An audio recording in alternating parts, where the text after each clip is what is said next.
আয়মান বারণ করল। হুম, ঠান্ডা লাগবে। এই সময় বৃষ্টির পানি ভালো না। ধুর, যে এত বাধা শোনে।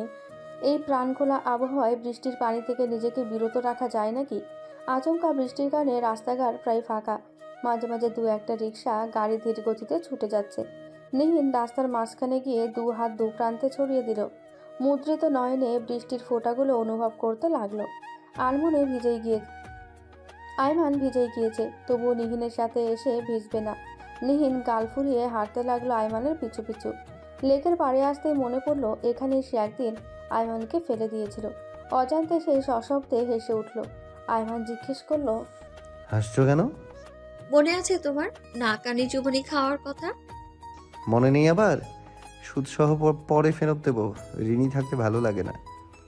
নিহিন হাসতে হাসতে বলল, আমার সুদ আসল কোনোটারই দরকার নেই, তুমি প্লিজ ঘটনাটা ভুলে যাও। হুম হুম, এত সহজ নাকি? শীতের রাতে এই লেকের কনকনে পানিতে পরপর দুটো ডুব দিয়েছিল, তা সে এত সহজে ভুলে যাবে? কখনোই না। এতক্ষণ ভিজে এখন কাঁপাকাঁপি শুরু হয়ে গেছে। তবুও নিহিনের কোনো হেলদোল নেই। না পেরে আয়মান মৃদু ধমক দিল, বাড়ি চলো। কখন থেকে বলছি কথা কানে যায় না? এত ভিজছো, ঠান্ডা লাগলে তখন চলে এসো। বর্ষার আকাশের মতো নিহিনের মুখটাও আধারে ছেয়ে গেল। কথাটা তো একটু ভালোভাবেও বলা যেত। এভাবে ধমক দেওয়ার কি আছে? নিহিন কোনো কথা না বলে আয়মানের পাশাপাশি হাঁটতে লাগলো।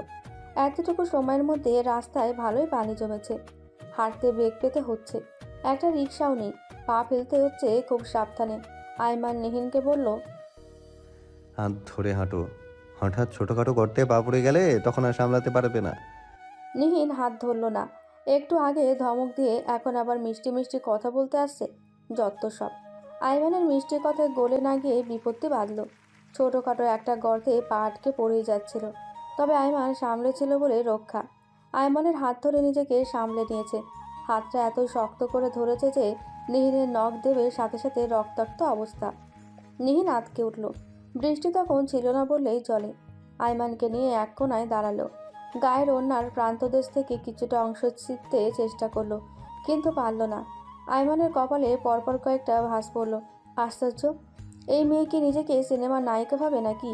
আয়মান গম্ভীর গলায় বলল, হাত ছাড়ো। কেন ছাড়বো? আমি বললে তুমি ছাড়ো? আয়মান সেসব পাত্তা না দিয়ে নিজের হাতখানা ছাড়িয়ে নিয়ে নির্বিকার ভঙ্গিতে হাঁটতে লাগলো। নীল পিছু পিছু সরি বলতে বলতে এলো। আয়মান বলল, এতবার সরি বলতে হবে কেন? ইচ্ছে করে করো নাই তো, কিচ্ছু হবে না। কিন্তু হাত থেকে রক্ত বেরোচ্ছে যে। আয়মান হাত চোখের সামনে নিয়ে বলল, কোথায়? এইটুকু তো আবার কিছু হয় নাকি?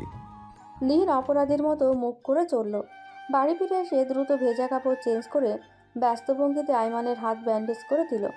বারবার খুলছিল, আবার নতুন করে লাগাচ্ছিল। আয়মান এবার না পেরে বলেই ফেলল। এত অস্থির হচ্ছ কেন? নীল অভিমানী চোখে তাকালো। সে যা করেছে সবটাই মনের টান থেকে, অপরাধ বোধ থেকে। আর আয়মান কিনা এত সহজেই অস্থির বলে সব অনুভূতি উড়িয়ে দিল। হুম, নিষ্ঠুর কোথাকার। এখানে তো অনেক দিন থাকা হলো, এবার ফিরে যাওয়া দরকার। আয়মান সেই যে এসেছিল তারপর আর ফেরেনি। যাওয়ার কথাটা নিহিনকে বলতে সে মুখ কালো করে ফেলল। আর মাত্র এক সপ্তাহ বাদে তার বান্ধবীর বিয়ে। এই সময়টায় সে সর্বক্ষণ অন্যার কাছাকাছি থাকতে চায়। শুধু সে নয়, সবাই সিদ্ধান্ত নিয়েছে বিয়ের 2 দিন আগে থেকে অন্যার সাথে তার বাড়িতেই থাকবে সবাই। বিয়ের কথাটা আয়মানের মাথা থেকে বেরিয়ে গিয়েছিল। অপর্ণ বলেছিল যতই কাজ থাকুক, যত ঝামেলায় থাকুক, বিয়েতে আয়মানকে উপস্থিত থাকতে হবে। তাই আয়মান সিদ্ধান্ত নিল বিয়ের ঝামেলা যাওয়ার পরেই নীনকে নিয়ে যাবে। কিন্তু আয়মান একলাই আগামীকাল চলে যাবে শুনে নীন মনক্ষুণ্ণ হলো। সকাল সকাল আয়মান চলে গেল। নীন বাচ্চাদের মতো ঠোঁট উল্টে তাকে বিদায় দিল। ভেতরে এসে শাশুড়ি মায়ের সাথে টুকটাক কাজকর্ম আর গল্পগুজব করে সময় কাটালো। দুপুরে খাওয়া দাওয়ার পর একটা উপন্যাস নিয়ে বসলো। কয়েক পাতা পড়ার পর ছাদে উঠলো। ফুল গাছগুলোর সাথে সময় কাটালো সন্ধ্যার আগ পর্যন্ত। সন্ধ্যার পর রুমানা বললেন নিশাদের বাসা থেকে ঘুরে আসতে। নিহিন যেতে চাইল না। তিনি জোর করে নিয়ে গেলেন এবং নিজেও গেলেন। এই সময়টুকু ব্যস্ততার অন্তরালে ভালোভাবেই কেটে গেল, কিন্তু পরবর্তী সময়টুকু আর কাটতে চাইল না। আইমানের সাথে 2 মিনিট কথা বলাটা আরও মন খারাপ বাড়িয়ে দিয়েছে। ভালো লাগছিল না, কিন্তু মন ভালো করতে আচমকা বান্ধবীরা সব ফোন করে একত্রিত হলো। সব কথাই অন্যার বিয়েকে ঘিরে। বিয়েতে কে কীভাবে সাজবে, কোন রঙের শাড়ি পরবে, আলোচনার মুখ্য বিষয় ছিল এইসবই। বাদ গেল না বরের দ্রুত চুরি করার পরিকল্পনাও। এক পর্যায়ে শ্রেয়া নিহিনকে উদ্দেশ্য করে বলল, তোর বিয়েতে খুব ইচ্ছে ছিল ভাইয়ার জুতো চুরি করব, বেশ বড় অঙ্কের টাকা হাতানোর, কিন্তু বিশ্বাস কর ভাই, তোর বরের মুখের গম্ভীরতা দেখে আর সাহস পাই নাই। নিহিন চাপা স্বরে হাসল, বলল, কিছুই বলতো না তোদেরকে। তবুও যেহেতু আমাদের আগাম প্রস্তুতি ছিল না, তাই মন খুলে মজা করতে পারলে। দোস্ত, আরেকবার বিয়ে করে আমাদের মজা করার সুযোগ করে দে প্লিজ। একটা আবেদন লিখে তোদের ভাইয়ের কাছে জমা দিস, যদি রাজি হয়। আচ্ছা ডান। কথা শেষ হতে হতে রাত প্রায় 2:30। নিহিন আর দেরি করলো না, ঘুমিয়ে পড়ল। আয়মান পরদিনই ফিরে এলো। নিহিনের ধারণাই ছিল না সে এত দ্রুত ফিরবে। সে আয়মানকে অন্নাদের বাড়ি যাওয়ার কথাটা বলল। আয়মান বলল, হ্যাঁ যাবেই তো, বান্ধবীর বিয়ে আর তুমি যাবে না? নিহিন গোমরা মুখে বলল, আমি তো আজকেই যেতে চেয়েছিলাম, সবাই আজকেই যাবে। আজকেই যেতে চাচ্ছ? তবে ঠিক আছে, কখন যাবে? যাওয়ার আগে আমাকে বলো, পৌঁছে দিয়ে আসবো। নিহিন খুশি হয়ে গেল। আয়মানের এই বিষয়টা সবচেয়ে বেশি ভালো লাগে। সে কোনো কিছুতে বাধা দেয় না, কোনো কিছুতে জোরাজুরি করে না, শাসনে রাখে, আবার পূর্ণ স্বাধীনতাও দেয়। মানুষ মুক্ত পাখির মতো উড়তে চায়। খাঁচায় আটকে রাখলে তো সম্পর্কের চাপার রাগ অভিমান ক্ষণে ক্ষণে বেড়ে যাবে। তাই খোলা আকাশে উড়তে দেওয়া ভালো। যে মানুষটা একান্তই নিজে, সে কখনোই সহস্রাধিক অবলম্বন থাকলেও নিজস্ব গণ্ডি ছেড়ে অন্য কোথাও পা বাড়াবে না। নিহিন আর আয়মান বিকেল নাগাদ বেরোলো। সন্ধ্যার আগে আগে কাঙ্ক্ষিত জায়গায় পৌঁছে গেল। নিহিনকে বিদায় জানিয়ে আয়মান সরাসরি বাড়ি চলে যাবে। নিহিন সামনে এগোতে এগোতেই একবার পেছনে ফিরে চাইল। আয়মানও তার দিকে তাকিয়ে রয়েছে। নিহিন তাকাতেই হাত নাড়ল, চোখের ইশারায় যেতে বলল। নিহিন দৃষ্টির আড়াল হতে সে চুলের মধ্যে 5 আঙুল চালিয়ে হেসে উঠল, ঠিক প্রথম প্রথম প্রেমে পড়া রোমিওর মতো। চলে গিয়েও পিছু ফিরে চোখের কোণে যাওয়া লুকিয়ে লুকিয়ে চোরা চোখে বারবার তাকানো ভয়াবহ সুন্দর অনুভূতি। বাড়ির অন্দরে প্রবেশ করতেই নিহিন বাকি সকলের দেখা পেল। সবাই আগেই চলে এসেছে, শুধুমাত্র নিহিনের জন্য আড্ডা জমছিল না। 5 জন মিলে কিছুক্ষণ হইচই করে বাড়ি মাথায় তুলল। বিয়ে বাড়ি যেহেতু, তাই মানুষজনের ভিড়ে পা ফেলার জায়গা নেই। অন্যার ঘর ছেড়ে বের হতেই এক একজন এক এক দিকে চলে এলো। ছাদে এসে সবাই ফের একত্রিত হলো। নীলা সকলকে দেখে উত্তেজিত কণ্ঠে বলল, দোস্ত জানিস, দারুণ হ্যান্ডসাম একটা ছেলে দেখলাম, এত এত কিউট। অন্না গা ছাড়া ভাব নিয়ে বলল, হবে হয়তো আমার কাজিনদের মধ্যে কেউ একজন। তারপর কি করলি? নীলা মুখ কালো করে ফেলল। মনে হয় আমাদের থেকে বয়সে ছোট, না হয় লাইন মারার চেষ্টা করতাম। শ্রেয়া মুখ ঝামটা দিয়ে বলল, ছি, লজ্জা করে না ছোট ভাইয়ের বয়সী ছেলেদের দিকে প্রেমের নজরে তাকাতে? ও মা, লজ্জা করবে কেন? সবার দিকে ভাইয়ের নজরে তাকালে আমার কি হবে রে? তুই আর নিহিন তো বিয়ে শাদি করে একদম সংসারী হয়ে গেছিস। অন্যারও আজ বাদে কাল বিয়ে, পুষ্প রিলেশনশিপে। তোদের মধ্যে এই একমাত্র অভাগা কপাল পোড়া মেয়েটা হচ্ছে আমি। আমার দিকে একটু তাকা ভাই, আমি তো পারছি না। বান্ধবী হিসেবে তোদের কি উচিত না আমার জন্য একটা বয়ফ্রেন্ড জোগাড় করা? আমি কি সারা জীবন দেবদাসী বনে জঙ্গলে ঘুরে বেড়াবো? সব দোষ তোদের, এই বিবাহিত নারীরা। তোমরা কেন দেবর ছাড়া বিয়ে করলে? একদমে কতগুলো কথা বলে থামল নীলা। উত্তরের আশায় নিহিন আর শ্রেয়ার দিকে তাকালো। দুজনেই মুখ চাচাই করে নেতিবাচক উত্তর দিল। শ্রেয়া সান্ত্বনা দেওয়ার ভঙ্গিতে বলল, আচ্ছা তুই চিন্তা করিস না দোস্ত, আমি অতি শীঘ্রই আন্টি আঙ্কেলের সাথে কথা বলে তোর বিয়ের কথা বলবো। আহারে, মেয়েটার তো বিয়ের বয়স হয়েছে, সবার বিয়ে দেখলে হিংসে হয় কিনা।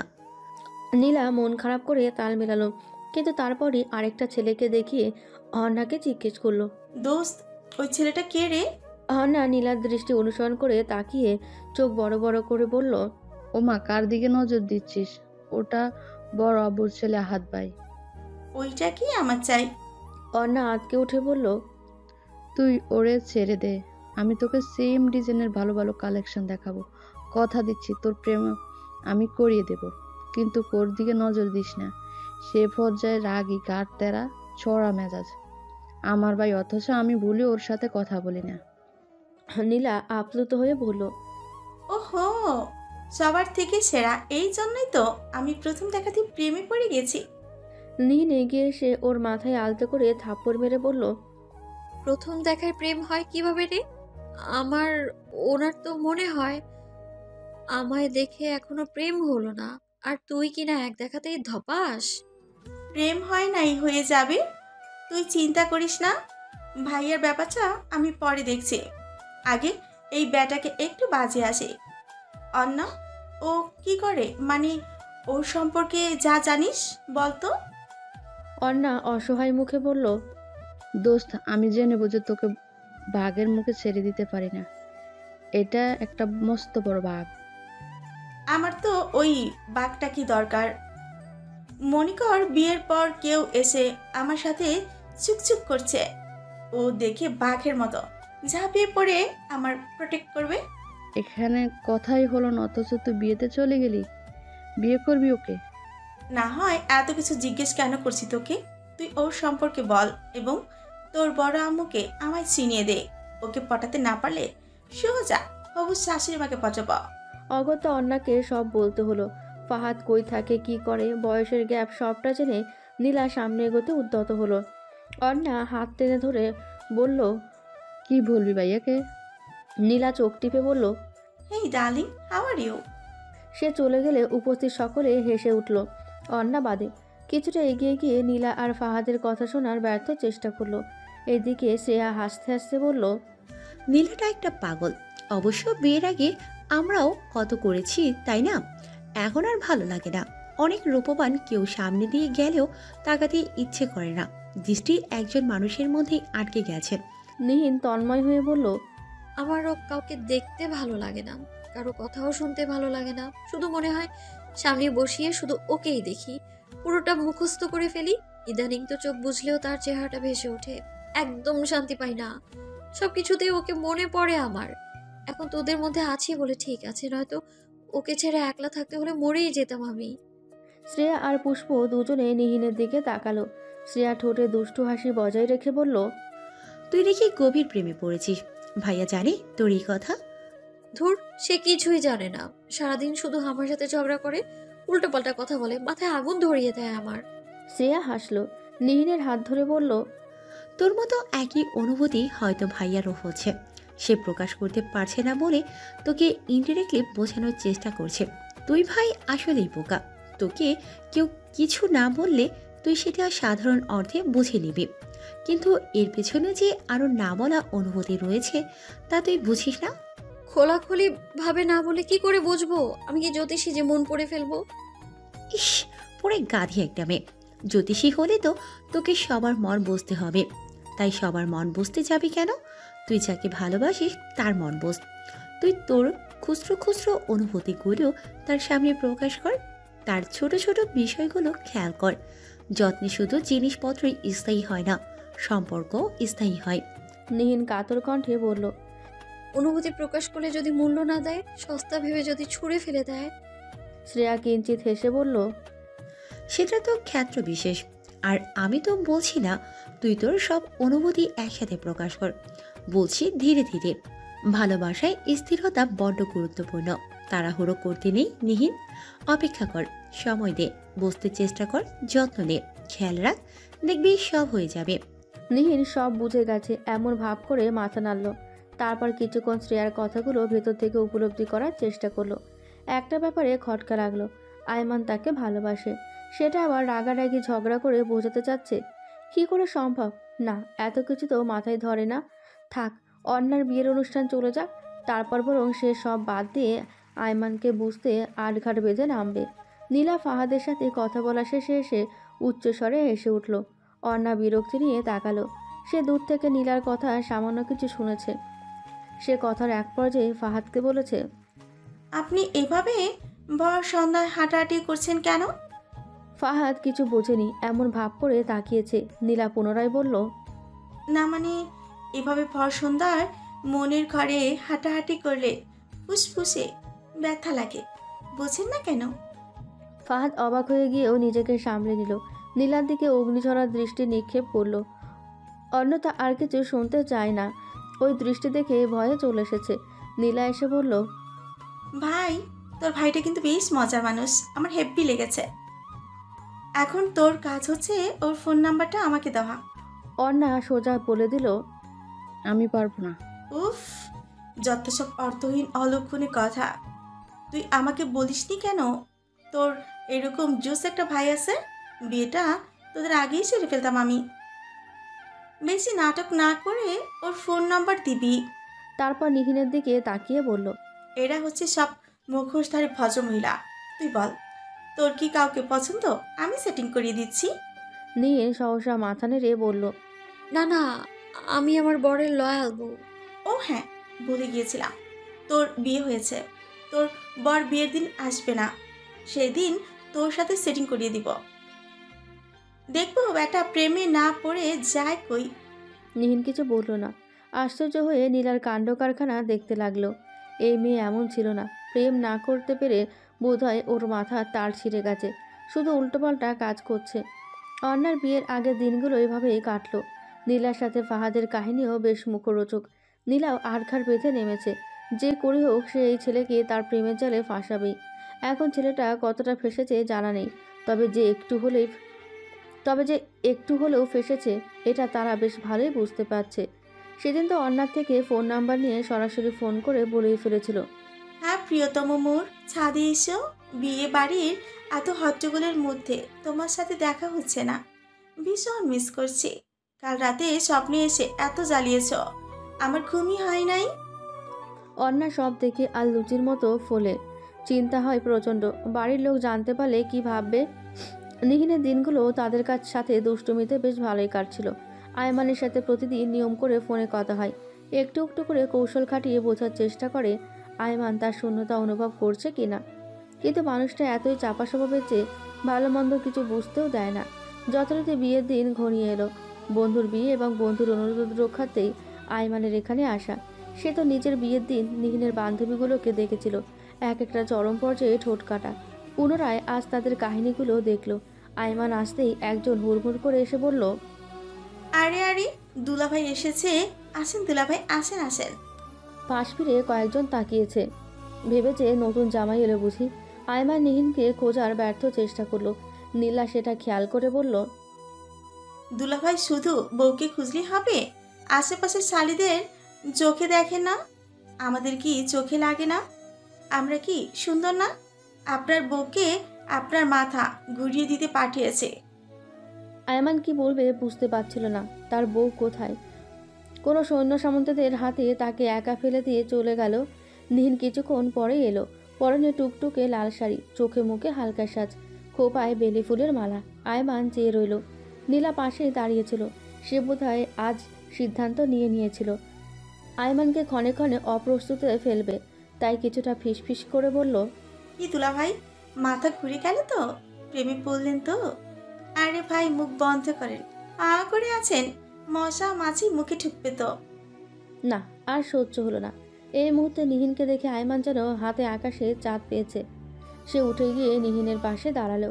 নিহিন লাজুক হাসলো আর বাকিরা উচ্চস্বরে। তারপর যখন বর এলো তখন সবাই আয়মানের পিছু ছাড়লো। আয়মান নিহিনকে বলল, ওদের সমস্যা কি? ওরা এমন করছে কেন? পাগল নাকি? নিহিন হাসতে হাসতে বলল, মনে হয়। কি যন্ত্রণা! বিবাহিত বন্ধুরা শালি না থাকায় আফসোস করে। আয়মানের মনে হলো তার শালি থাকলে সে আফসোস করতে করতে মরত। বউয়ের বোন, বান্ধবীরা শালি নয়, এরা সব ভয়ঙ্কর প্রাণী। এদের থেকে যত দূরে থাকা যায় ততই মঙ্গল। বিয়ে পড়ানোর শেষে এক একজন এক এক দিকে ছড়িয়ে পড়ল। আয়মান আশেপাশে নিহিনকে কোথাও দেখতে পেল না। কিছুক্ষণ খুঁজতেই দেখতে পেল একটা ছেলের সাথে হাসতে হাসতে কথা বলছে। আয়মান চোখ ছোট ছোট করে ওই দিকে তাকিয়ে রইল। এত হাসি কোথা থেকে আসে? তার সাথে যখন কথা বলে তখন তো মুখে হাসি থাকে না, উল্টো বিষিয়ে কথা বলে।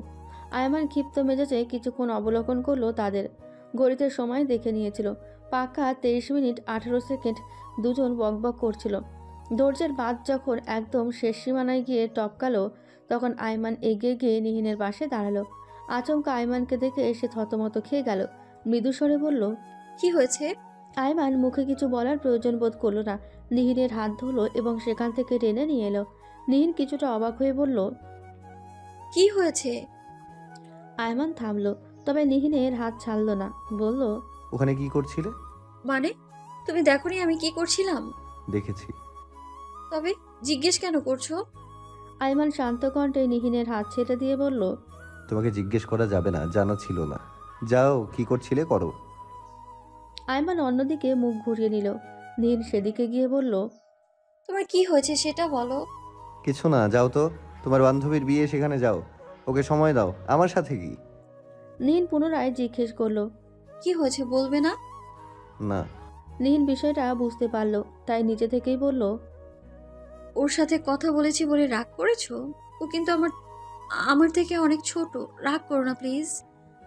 আইমান গা ছাড়া ভাব নিয়ে বলল, আমার তাতে কি? একেবারেই কিছু না। হুম। তবে রাগ করলে যে? কে বলেছে রাগ করেছি? আইমান পাল্টা প্রশ্ন করলো। আমি বলেছি। তুমি বললেই হলো? অবশ্যই। তো যাও সামনে থেকে, বিরক্ত লাগছে। কাকে? তোমাকে। আচ্ছা লাগুক, আমি কিছুই মনে করিনি। আসো চলো ভেতরে যাই। এই গাছের চিপাচিপির মধ্যে কেন নিয়ে এসছো? মানুষ কি যাতা ভাববে, অথচ আমরা এখানে ঝগড়া করছি আর মশার কামড় খাচ্ছি। নিহিন হাত ধরতে আইমান আর না করলো না। নিহিনের সাথে ভেতরে চলল। এতক্ষণ রাগ করে থাকলেও এখন আর রাগ রইল না। নিহিনের আদুরে কথায় তা উড়ে গেল। যত যাই হোক, নিজের ব্যক্তিগত মানুষকে অন্য কারোর সাথে সহ্য হবে কখনো? ভেতরে আসতে সকলের দেখা মিলল। সবাই এখন বরের জুতো চুরিতে ব্যস্ত। নিহিন আইমানের পাশে দাঁড়িয়ে সবার ছোড়াছুরি দেখছে। ইস, তাদের বিয়েতে এই মজাটা মিস হয়ে গেছিল। হবে নাই বা কেন? যে নিরামিষ মানুষকে বিয়ে করেছে। আইমান নিহিনকে বলল, বাড়ি ফিরবে কখন? জানি না। নিহিন মুখ ঘুরিয়ে উত্তর দিল। আইমান পুনরায় প্রশ্ন করল, আজকে এত সেজেছো কেন? আশ্চর্য, বিয়েতে সাজবো না? তার উপর আবার বান্ধবীর বিয়ে বলে কথা। নিজের বিয়েতে তো এত সাজুনি। নিহিন ভেঙচি কেটে উত্তর দিল, ইচ্ছে হয় নাই। বাহ, নিজের বিয়ে যেভাবে হয় হোক, বান্ধবীর বিয়েতে উনি হিরোইন সেজেছে। নিহিন দু হাত কোমরে রেখে বলল, এসব কেন বলছো? আমায় দেখতে কি বাজে দেখাচ্ছে? ওই ওরাই আমায় এভাবে সাজিয়ে দিয়েছে। আইমান উত্তর দিল না, মুখ ফিরিয়ে নিল। নিহিন কিন্তু উত্তরের আশায় চেয়ে রইল। আইমান বলবে কি? তোমাকে অনেক সুন্দর লাগছে, একদম আমার মনের মতো। মনের বিহঙ্গে যে অজান্তেই উকে দিয়েছে, ঠিক সেই রমণীর অনুরূপ তুমি। থাক, মনের কথা মনেই থাকুক। সবসময় সব জায়গায় সব কথা প্রকাশ করতে নেই, নজর লাগে। নীল কিছু একটা বলতে যাবে, অমনি কালবৈশাখীর মতো নীলা আর পুষ্প এসে উপস্থিত হলো। নীলকে উদ্দেশ্য করে বলল, বরকে পেয়ে আমাদের ভুলে গেছিস তাই না? আবার বলে কি না সে তো আমার প্রেমে পড়লো না। নিহিন তৎক্ষণাৎ নীলার মুখ চেপে ধরল। নীলা অবশ্য দমে গেল না, নিহিনের হাত ছাড়িয়ে নিয়ে বলল, ও বাই দ্য ওয়ে, কোথায় ছিলি? ভাইয়ের সাথে? তো ঠোঁটে না লিপস্টিক ছিল, সেসব কই? কি করেছিস?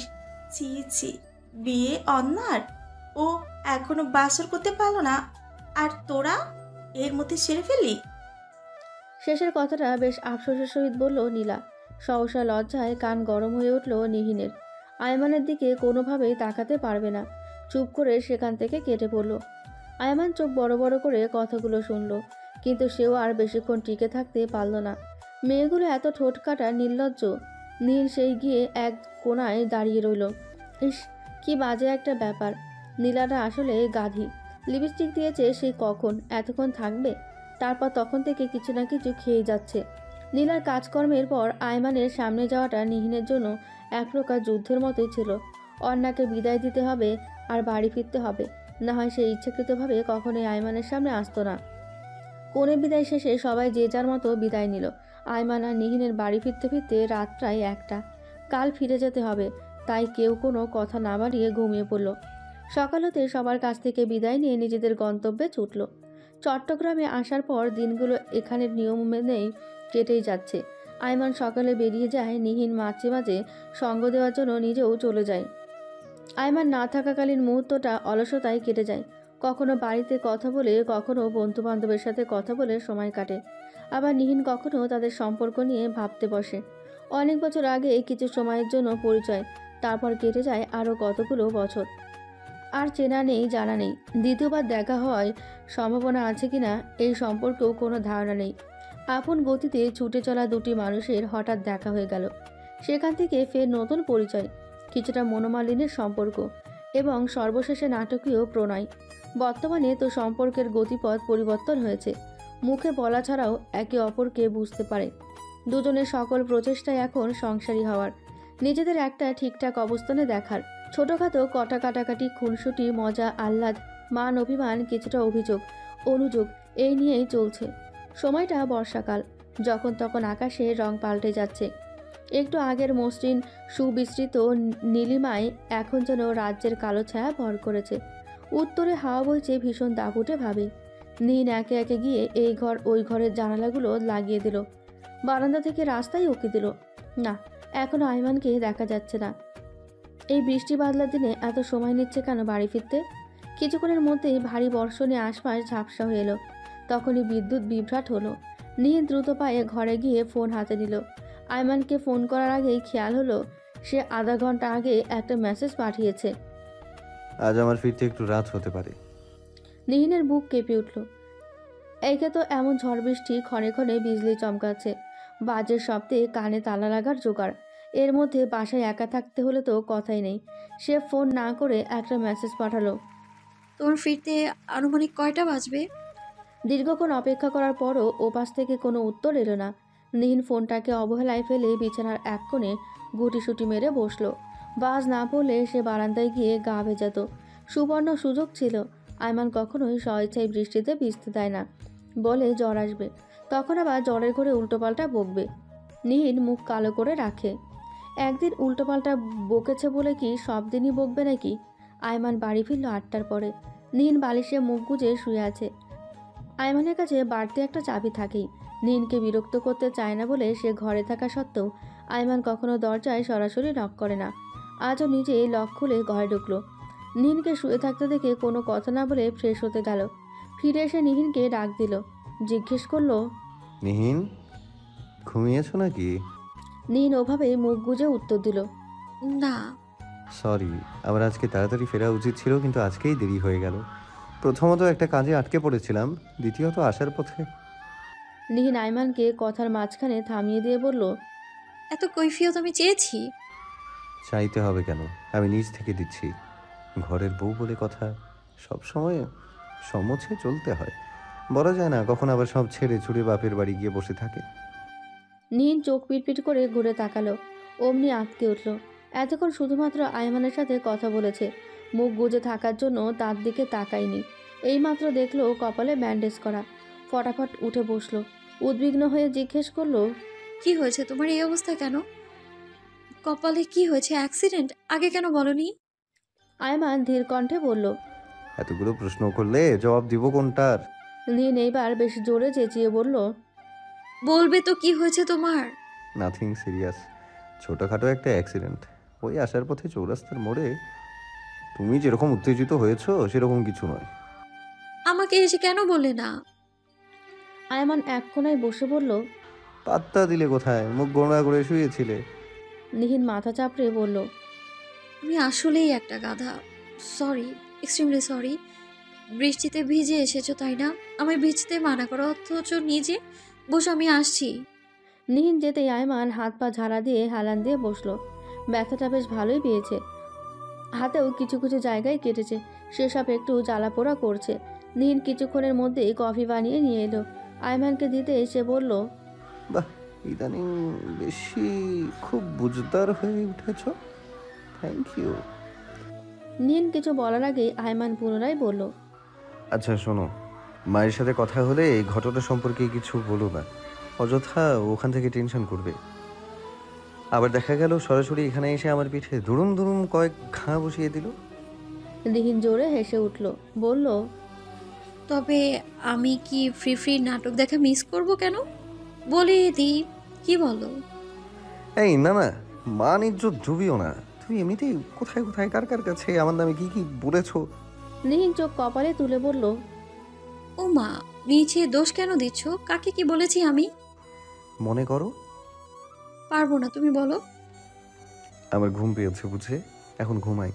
তুমি মনে করার চেষ্টা করো আমার নামে কি কি নিন্দে করেছো। ঘুমোবে কি? রাতে খাবে না? ইচ্ছে করছে না, মাথা ব্যথা করছে। নিহিন ঠোঁট উল্টালো। আইমান পাশ ফিরে শুয়ে পড়ল। নীল কিছুক্ষণ দ্বিধাদ্বন্দ্বে ভুগে আইমানের পাশে গিয়ে বসলো। আইমান ততক্ষণে ঘুমিয়ে সারা। সে আলতো হাতে আইমানের মাথা টিপে দিল। চুলগুলো এলোমেলো করে আবার গুছিয়ে দিল, হাত বুলিয়ে দিল। কাপা কাপা হাতে ব্যান্ডেজের জায়গাটায় স্পর্শ করলো। লালচে হয়ে আছে, ইস অনেকটা কেটে গেছে। আদুরে ভঙ্গিতে নিহিন আয়মানের গালে নিজের গাল ঘষে উষ্ণতা অনুভব করলো। পরে করে লজ্জায় লাল হয়। দুজন মানুষ মাত্র, একজন তো গভীর ঘুমে মগ্ন। অন্য কারোর উপস্থিতি ব্যতীত নিহিন নিজের দু হাতের মুখখানা ঢেকে ফেলল। নিজের কাছে নিজেকে কেমন অপরিচিত জ্ঞাত হচ্ছে।